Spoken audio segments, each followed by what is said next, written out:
Welcome to Authors and Innovators for folks who are here for the first time or for the first time in a long time, particularly post-pandemic. Welcome. We're delighted you're here, both the folks in the audience and also the 100-plus folks who are watching on live stream. Thank you for joining Authors and Innovators 2023, The Changing Mindset of Business. Want to thank Greg Reedman from Charles River Chamber. They've been a terrific and wonderful, consistent sponsor. Also want to thank the Boston Business Journal, Wellesley Books, our independent bookseller, who is right outside and will sell you all of these terrific books. Needham & Company, one of the nation's leading technology investment banking firms, who've been a consistent supporter, a book supporter, purchasing books for folks who are marginalized, and so we thank Needham & Company as well. Visible Hands VC is here. I'm going to introduce Daniel in one moment. And New England Invents. Chris Donovan and George Peters are here as well to talk more about their particular nonprofit based at UMass Lowell, at the Haverhill campus, and they are downstairs. Please visit our innovators downstairs. There are 4 amazing companies. Please buy these books. Our process tonight will be, we're going to talk to a couple of authors. First, Kashmir Hill, about her terrific book, then a couple of other authors. Then we will take a break. So I'm hoping that you will stay seated after we go through this first conversation. And then at 6:30 or so, we'll have a break so that you can pick up a book, get some refreshments, and then we'll come back for our conversation with Ron Shaikh. So with that, let's go ahead and get started. I'm really delighted to be co-moderating with Daniel Champong from Visible Hands VC, and we are really excited. When I told Daniel we were going to talk to Kashmir Hill, he said, when can we do that? That will be fun. So, folks, as we all know, as AI continues to grow in importance in so many industries and in so many ways, it's also rewriting our right to privacy. And one small, secretive company that Kashmir covers so well in this book, Clearview AI, has developed an algorithm that can identify anyone's face using scraped info from the internet. So New York Tech editor and journalist Kashmir Hill, formerly at Above the Law, and a local national celebrity for lawyers, we all know Kashmir, has written this terrific book, Your Face Belongs to Us, and she continues to explore both through this book, but also through her many writings. You folks have probably seen her seminal column in the Times, issues at the intersection of law, tech, and society. So Kashmir Hill, welcome. Thank you so much. It's great to be here. So, Kashmir Hill, your face belongs to us. Who is us? It's a complicated question. There's a reason why I phrased it this way. The book is about, I mostly focus on Clearview AI, this startup that went out and collected, at the time I first wrote about them in January 2020, 3 billion faces. They say that they're growing their database by 75 million images every day. They now have 30 billion faces in the database. But it's also about just the rise of facial recognition technology, and the many companies and engineers and scientists have been trying to perfect this technology going back to the 1960s in Silicon Valley, before it was even called Silicon Valley. So it is about the many actors who have been involved, all pushing to make this happen. And the fact that we didn't even though we had a sense it was coming, we had a sense it was possible, we did not put guardrails in place for when the technology reached the point it is now, where it is very powerful and increasingly very accurate. And you talk a lot about these different characters. Talk a little bit about Clearview as an overview. How big are they? Who are their customers? Who are they selling this product to? Yeah, so I first heard about Clearview in the fall of 2019 through public records requests, FOIA requests to police departments around the country. A researcher named Freddie Martinez, found out about them in a response from the Atlanta Police Department. And at that point, we knew that police were using facial recognition, but the public understanding was that the algorithms were pretty clunky, that they didn't work that well, and that they were only searching known databases databases like criminal mugshots, maybe in some states driver license photos. But Freddie gets this response from the Atlanta Police Department. It's a 26-page PDF. And the first page says privileged and confidential attorney work product. It is a legal memo written by Paul Clement, who is a bit of a star in the legal community, former Solicitor General of the United States in private practice at Kirkland & Ellis. He'd been hired by Clearview AI to write this memo. It described what they had done, how well the algorithm worked. He said he'd used it. Lawyers at Kirkland & Ellis had used it. It returned fast and accurate results, meaning you take a photo of somebody and then it returns all the places on the internet where their face has been spotted, revealing their name, personal information about them. And he'd written a memo to reassure police officers who want to use the app that they wouldn't break the law by doing so. So that is where it first started for me, that I heard about them. And at the time, they're very secretive. There was nothing on their website about what they were doing. It just said artificial intelligence for a better world. And as I start trying to dig into the company, who is this? Why have I never heard of him before? How is this not Facebook or Google or a known kind of tech entity? And I found out that they were trying to hide who they were. It was very hard to figure out who was behind the company. And I describe a lot of the investigative digging I had to do to figure it out. You're tenacious. That comes through. Yeah, absolutely. So as I was reading the book, especially in the beginning, I kept on telling myself, what's next? What's next? Reads like a thriller, doesn't it? It reads like a thriller, and part of That's it really fun. in the beginning is the secretive nature to that. So when you first walked to the building, how did you feel? So as soon as Freddie told me about Clearview AI, I was like, I really want to dig into this. I want to figure out if it's real, who's behind it. And on their website, beyond that just little tagline about artificial intelligence, they had an address, and it was in Manhattan. It was actually only a few blocks away from the New York Times, where I work. And so when I was failing to get kind of anyone to respond to me by phone, email, I thought I'll just go over and basically knock on their front door or say hello to the receptionist. And so I walk over to where Google Maps says the building's supposed to be, and then it's not there. It doesn't exist. And I'm kind of going back and forth between where the address should be, and I compare it in the book to Harry Potter, like I'm looking for the platform. And it was the first of many kind of red flags around the company, but eventually, I would find out that it was a really tiny New York-based startup. The reason why they didn't have an actual office is that the technical co-founder, he lived in East Village at the time, East Village in Manhattan, and he was just working out of cafes with free Wi-Fi, kind of building the tools, scraping faces, hunting faces on the internet, kind of assembling really like open source and off-the-shelf kind of technologies to put together this radical tool. And I think that is one of the really surprising stories here, is that, it doesn't take a technical mastermind to build something like this now. Yeah, so Kashmir, at the end of the prologue, I brought this here to read to people how I thought this was wonderful. And to give some context, you went to the building, it feels secretive, and she keeps going trying to figure out what's happening. And here, the PI that you were in communication with, actually, right. you want Do you want me to tell that the quick story? So originally, Clearview did not want to talk to me. And so I went out and tried to find police officers who would use the technology, because I wanted to hear, is this real? Does it actually do what the company is claiming it can do?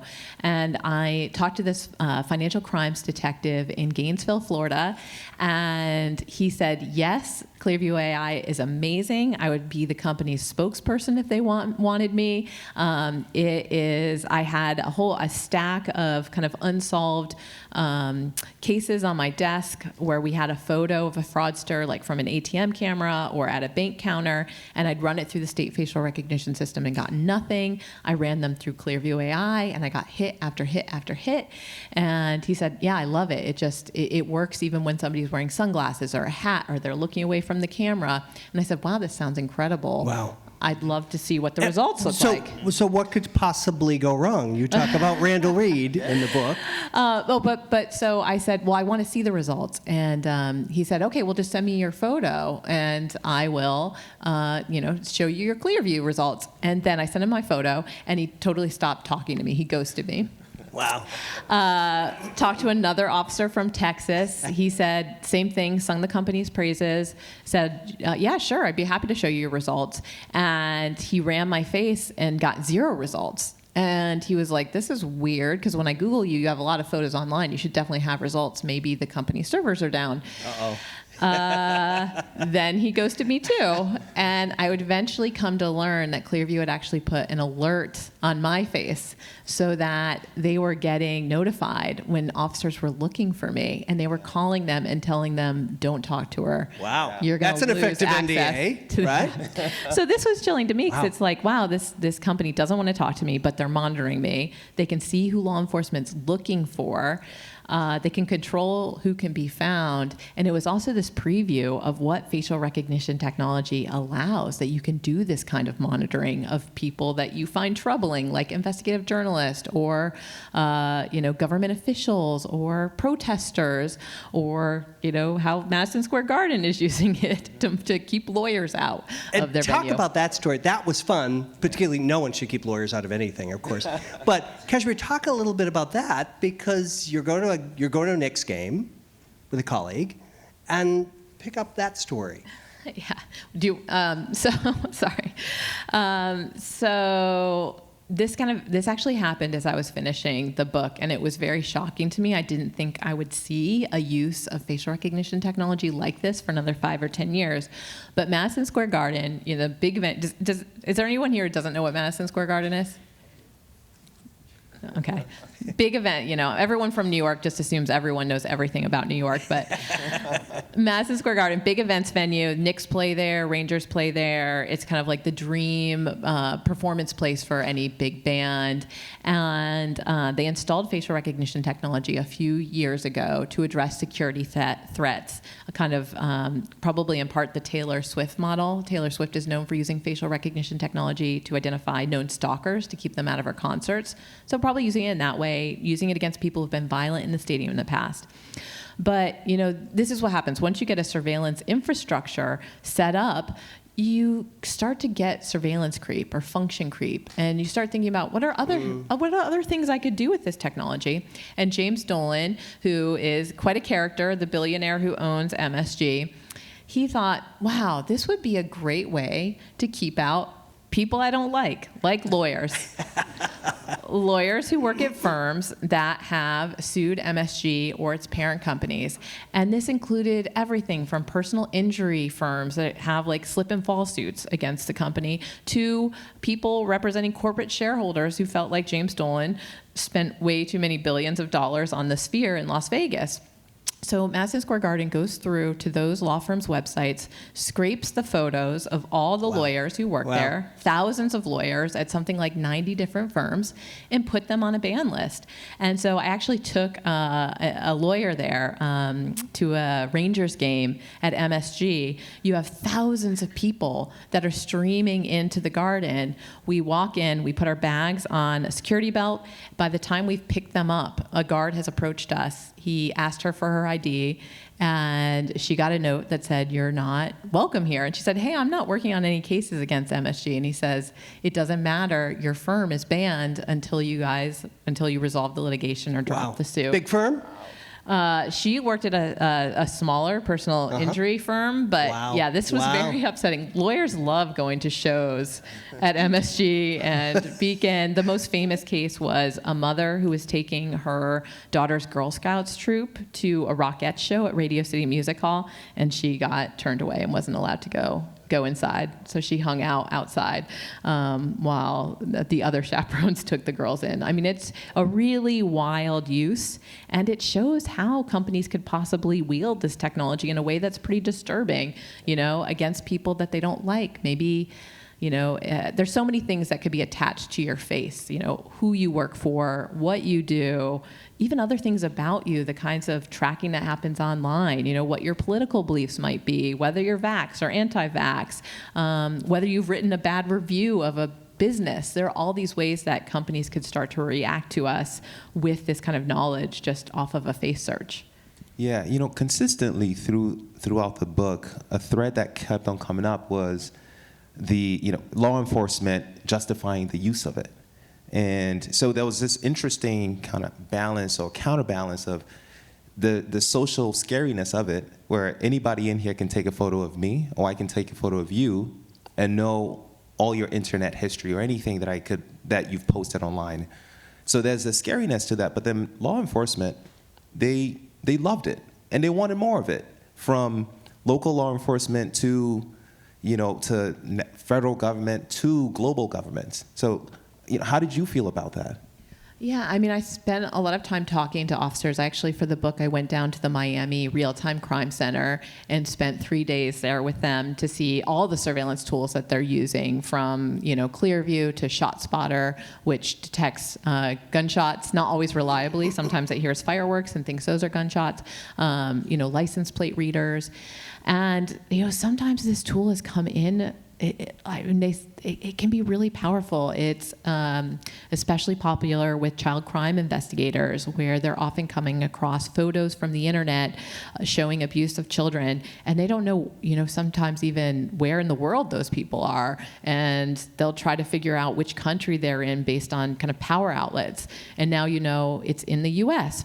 I talked to a Department of Homeland Security agent who used Clearview this way, and he was able to identify the abuser. He found him in the back of someone else's Instagram photo, and there were kind of clues in that photo. So that's a good thing, Yeah, right? That's a good thing. Like, this is a powerful use of the technology, right. And I think most people would want this. But then there's questions. If we are going to have law enforcement use it, do we want them, every time there's a crime committed, looking through this database of 30 billion faces that includes everyone in this room? Like, do you want to be in the lineup every time a crime is committed?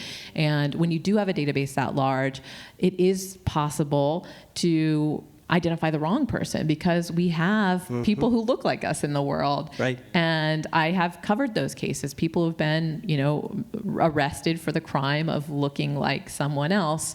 The most recent case in Detroit, a woman who was 8 months pregnant, arrested for robbery and carjacking. And they showed up at her door on a Thursday morning. She's getting her 2 kids ready for school, and they're like, "You're under arrest for carjacking." She opens the door. She says, "Look at me. Is the woman you're looking for pregnant?" And she ended up getting arrested, charged, had to hire a lawyer, and it turned out the crime was committed the month before by a woman who was not visibly pregnant. It was a wrong facial recognition match. Wow. And so I think that is a danger when we don't have good guardrails in place for how police are using it. Can you talk a little bit about the guardrails that either industry, Meta, Instagram are thinking about? Because they've known about this for a while, right? Yeah, so this was something that was surprising to me. When I first heard what Clearview AI did, I just assumed they were the first ones to do it. And what I found out reporting on the book is that actually Google and Facebook had both developed this technology internally. And, they're not necessarily known for being super careful about data use. Google is a company that sent cars out into the world to take photos of our houses and put them on the internet with Google Street View. But they both decided that it was this version of it, of taking a photo of somebody you don't know and pulling up all the photos of them on the internet or finding out what their name was too dangerous to put out there. And so they actually sat on it. And what Clearview AI had done was not a technological breakthrough, it was an ethical breakthrough. I call it ethical arbitrage in the book. They were willing to do what other companies weren't willing to do, because they're this tiny startup, and they didn't have anything to lose by putting a power like this out there. They only had something to gain by it. Yes, it's interesting because the founder, Tom That, it seems that he was on a mission, almost a calling. It appears a calling to bring this out to the masses, which for him probably wasn't an ethical, Right. It's you know, tech. yeah, he's bringing Deserves a wide technology. audience. So Why not? And you spent quite a bit of time with him. Did you feel that sense of that from him? Yeah, Juan Tontat is such an interesting person. I mean, he grew up in Australia, was obsessed with technology from a young age, you know, playing with computers, a very familiar story about a tech startup founder, you know, just loved technology from an early age. He dropped out of college at 19, moved across the world to San Francisco, kind of just because he wanted to chase the tech boom and make his mark in the tech world. And once he moved there, he was doing Facebook quizzes and making iPhone games. He made an app called Trump Hair, where you could add the ex-president's hair to people's heads in photos. And he just really wanted to make his mark on the world. He just wanted to have success. He wanted to make an app that went viral with everyone, that that people got excited about. And you know, we're at a point now where somebody with just some technical savvy can build something powerful like Clearview AI, scrape all these photos, you know, pair it with facial recognition algorithms. And when he first started building this and putting it together, the company was really had a product in search of customers. They didn't know how it would get used. You know, they were just kind of like telling people about it, letting them use Clearview AI, put it on their phone. They're trying to find a use case that would make money for them. And it's really interesting. I mean, I talk about in the books, but what these early investors were doing with Clearview AI. My favorite story was John Catsimatidis, the New York billionaire. He owns the Gristedes supermarkets at the grocery stores, and they approached him about putting Clearview AI in the grocery stores to try to identify known shoplifters and keep them out. But he also got to put it on his phone, and he said, you know, we tried the technology at the store and it worked well, but I don't know why, but we decided not to install it. And I said, well, what about the app on the phone? Did you ever use that? And he said, yeah, it was great. One night I was having dinner at Cipriani's in Soho, and my daughter walked in with this guy I didn't recognize, and You know where this is going. I had the waiter go take a photo of them. Then I uploaded the photo to Clearview AI. I wanted to make sure the guy wasn't a charlatan. Turned out he was a San Francisco venture capitalist, and so he was reassured. And I was like, are you sure? But yeah, they really kind of lucked into police as a customer. They were trying to sell it to a real estate building, and the director of security there was kind of vetting the app, and he was a former NYPD officer. And he said, you know who would really love this? My former colleagues, can I introduce you? And so that was how it started. And then it really spread like wildfire through law enforcement, and it went viral, just not with the, you know, an audience that Juan Tontat ever thought he would be working with. Right. We're in 2023. What does this look like in 3, 5, 7 years when we're talking about facial recognition technology? Is this the beginning? Or are we going to see people, you talk a bit about this at the end of the book, we're going to have our glasses equipped. So when we're looking around at a crowded bar, we can sort of scope folks out, good or bad. Where does this go? Because you talk a little bit about some states are figuring it out. So there's a lot of different ways that this could go. And it's part of why I wrote the book, is that we need to actively decide how we want it to go, or, you know, our future is just going to be determined by what the technology is capable of. You know, there's a law in Illinois that is a possible model. It was passed, it's the rare law that moved faster than the technology, passed in 2008, the Biometric Information Privacy Act, or BIPA, and it says that companies can't use people's biometrics, like their face print, without consent. Wow. And so I was telling you about Madison Square Garden using the facial recognition technology against lawyers. They own a theater in Chicago. They can't do that there. They can't use lawyers' biometrics without their consent to keep them out of the theater. And so this is a really effective law for, you know, at least restraining the way that companies use it. There's a big difference between how we're doing it versus how Europe is doing it. Europe has said that what Clearview AI did was illegal, that you can't put people in a database, collect their sensitive information like their face prints without their consent. In the US, where we do have a few privacy privacy laws in states, it's a different model. It's an opt-out model where we say, okay, they can put you in the database, but if you go to them and ask to be let out, they have to let you out. And so California has that law, the California Privacy Protection Act, and so if you live in California or a few other states, you can go to Clearview and say, delete me from your database. Opt-out laws don't work that well. California also requires companies to say how many of these requests they get. And so I just looked on Clearview's website. In the last 2 years, around 700 people have asked to be deleted from Clearview's website. California's population is 34 million people. So this helps a small percentage of people that will go and That'll do read that. the book. That will read your book. Yeah. I mean, defaults are very powerful.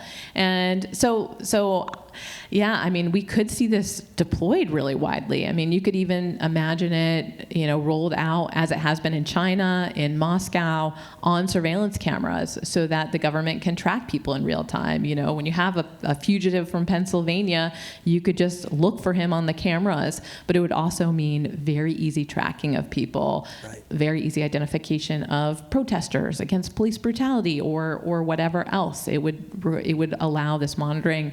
I could also imagine a path where we all decide to opt into this, where a company like Meta that is working on these augmented reality glasses would let us say whether we wanted our faces to be recognized, that we could have a world where you choose the privacy for your face the same way you choose the privacy for your Facebook profile. I want to be recognized by the public. I want them to know who I am, or I want to be recognizable to my friends, or I want to have a private face. I want to be anonymous in public. I've actually been asking this, so I'd love to ask the audience. I asked this question in San Francisco, and I asked this question in New York. If a world existed in which you could opt in to have your face recognizable publicly, how many of you would choose that option? So, and what about if you could just be recognizable to like people that you were connected with on Facebook? So friends who tend to forget your name could be few more. Yeah. So I could see that being one way that this went as well. Wow. Yeah. I want to double click on the lawsuit. With Abrams and trying to figure out, should this be allowed? And I thought it was an interesting perspective that they took, right? That the information that you put on the internet, if you post your photo on Facebook, is public. So according to them, it is allowed. But the other side was that the biometrics piece, and I thought it was a really interesting case, and I'd love to get your thoughts on that. And also, Larry, you're a lawyer, so I was thinking about you at that part. I think there's one premise of this question I think is interesting, because you said that your Facebook profile photo is public. And there was actually a time in history where that wasn't the case. People's profile photos were not public, they were private. And Facebook at some point pushed us all to make our photos public, and there was no other choice. So there is a way in which technology companies have kind of pushed us to make a lot of information about ourselves public on the internet, kind of setting us up for a company like Clearview AI to come along and scrape it all. But yeah, so Clearview, in terms of defending the model that they've created, because it has been very controversial, is one, they say, hey, we're only offering this to law enforcement. This is the best possible use case for facial recognition. As Juan Tontat put it, it's being used to find pedophiles, not being used by them. And the other thing they've said is, hey, we're just like Google. We went out and we collected all this information that is public on the internet, and we made it searchable. We're just allowing you to search somebody. Instead of Googling their name, you're clear viewing their face. And they hired Floyd Abrams, preeminent First Amendment lawyer, to make this argument for them in the states where they've been sued. He's a believer in the First Amendment. Yes. Also has defended tobacco companies at their free speech right not to put warning labels on the cigarette boxes. That didn't really, I don't think that worked out. But so Floyd and their lawyers have been making this argument in some of the cases. And I think it's a compelling argument in a way. They tried to argue that BIPA, as applied to them, is unconstitutional because they have a First Amendment right to access this information, to analyze it, to organize it as they chose to. Right. But in trying to get that, they made the argument to try to get the case dismissed, and the judge said no. The government can still. You can collect this information, you can sort it, you can analyze it, but you don't have a right to derive a biometric identifier of people's faces. The government can say that you're not allowed to do that without violating your First Amendment rights. It didn't end up getting tested beyond that. A lot of suits are still ongoing, but one of the main ones brought by the ACLU in Illinois was settled, and so it didn't kind of get fought out in court. But I think it's interesting. And privacy regulators outside of the United States have warned AI companies, because so many of these generative AI companies are just scraping the internet and collecting all kinds of information from lots of different places. And they put out a warning inspired by Clearview AI, and they said, hey, just because information is public on the internet doesn't mean that you have a right to it. There can still be private, personal information there, and by collecting this, you may violate our privacy laws. Yeah, consequential case, and it won't be the last. Kashmir, there's a lot to cover. We're going to let folks meet you individually after our next set of authors, but I have to ask you, what are you reading or watching these days? Our authors and innovators, attendees would like to know. So I am watching Gen V on Amazon Prime, which is a show about superheroes and not your usual Marvel treatment of them. And so it's kind of fun and irreverent. And I am reading right now The Listeners by Brian Hockman, a professor at Georgetown. And it's a book about a historical moment where we had new invasive technology. At that point, small listening devices and wiretapping devices, where America was freaking out that they wouldn't be able to have conversational privacy, and the way that we handled that and passed laws to regulate the technology and hold it back. And I think it's a very instructive kind of moment in history for the place we are right now. The book is Your Face Belongs to Us. We're going to take about a 30-second break, then we're going to talk to some more authors. Kashmir will stick around so that you can grab her book, ask some questions, and otherwise satisfy your curiosity. Daniel, Kashmir, thank you. Thank you so much. Thank you.